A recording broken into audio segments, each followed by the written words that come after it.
بدني Soomaaliya shidaal baa ku jira shidaal baa ka buuxa waqti dheer bay soo martay qofka Soomaaliga goorma arki karaa shidaal cayriin ama la soo saaray oo la leeyahay shidaalkan Soomaaliya laga soo saaray wallahi hadda ilaa iyo wax walbana wuxuu leeyahay schedule ama qorshe waqtiyeysan oo aan ugu talagalnay waqtiga uu bilaabanayo waqtiga ugu dambeeyay productionka oo la dhoofinayo anaga hadda waxaan maraynaa saan ku sheegay 3D seismic in la bilaabo 3D seismic badana waxay qaadataa ilaa 3 bilood in daatadii laga soo qabtay marka baa sameeyay 3D seismic oo takhasus iyo waxaas u leh oo loogu talagalay inuu sameeyo marka ay sameeyaan daatadii la process gareeyo la turjumo waxay qaadanaysaa sidii waagii hore oo waqtiga badan ay qaadi jirteen hadda lama joogo teknolojiyada waa horumartay waxay qaadanaysaa ilaa 3 bilood 3 bilood kadib wixii markii la process gareeyay waxa ku xigi doona waxa waaye waxay yiraahdaan exploratory drilling in la sameeyo oo ceelkii meeshii ku habooneed laga qodo laga duleeliyo marka la duleeliyo kadibna dee waxa ku xig waxa waaye wax soo saarkii todobadaas xirmo marka waa xeebaha todobada xirmo waa xeebaha dee anaga ilaa hadda inkastoo Puntland dhinacaas iyo Somaliland iyo aanan sameeynin seismic inta kaleeto waxa waaye 250 xirmo ayaa Soomaaliya badda kaliya ay leedahay marka aad ay u badan yihiin blocks-ka wadanka ka jiro laakiin hadda inta aad qodaysaan inta hadda aan waxaynay waa 7 xirmo waay aan bixinay contract la galnay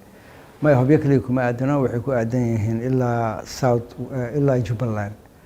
waa 3 xirmo oo ah dhanka Galmudug 2 xirmo oo ah dhanka maamulka South West 2 xirmo oo ah Jubaland marka todobadaas waa inta la bixiyay todobadaba isku mid ay u socdaan hadda qorshahooda qorshaha sida uu yahay waa saas waay wasiir marka drilling-ka ama qodista ay 3 bilood qaadato meeshii laga duleelin lahaa ay muddo qaadato waqtiga saxda ah ee Soomaaliya shidaal ay leedahay ama cayriin la soo saarayo wallahi sida aan hadda ay ku socono iyo qorshaha degsan ee heshiiska aan ku wada galnay kamaniga qodaayo contractiga aan la galnay waxa waaye drilling-ka inuu bilowdo quarter-ka saddexaad ama quarter-ka ugu dambeeya 2024 3 bilood ay ugu dambaysa ama 3 bilood ka horeyso wax dib u dhac waa iman karaa way weydiisan karaan in extension la siiyo laakiin sida qorshaha uu yahay hadda oo work plan-ka wasaaradda iyo kamaniga ay ku heshiiyeen waxa waaye 3 bilood oo ugu dambeysay in la bilaabo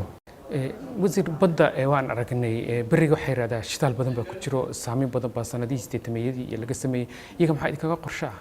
bariga waxaa nooga qorshaa hadda waa arkaysaa in yacni la dagaalankii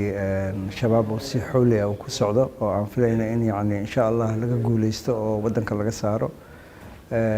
waa arkaysaa in deyn cafiskii uu dhacay waa arkaysaa waxyaabo badan oo horumar ah inay xukuumadda iyo dawladda ay sameeyaan marka waxaan isleeyahay dee amniga markii si buuxda oo gacanta dawladda iyo ummadda Soomaaliyeed u soo galo shabaab meesha laga saaro waxaan isleeyahay in markaas ay bilaabi doono inaan bixino aan ka fikirno qaabkii loo bixin lahaa xirmooyinka bariga ku yaalo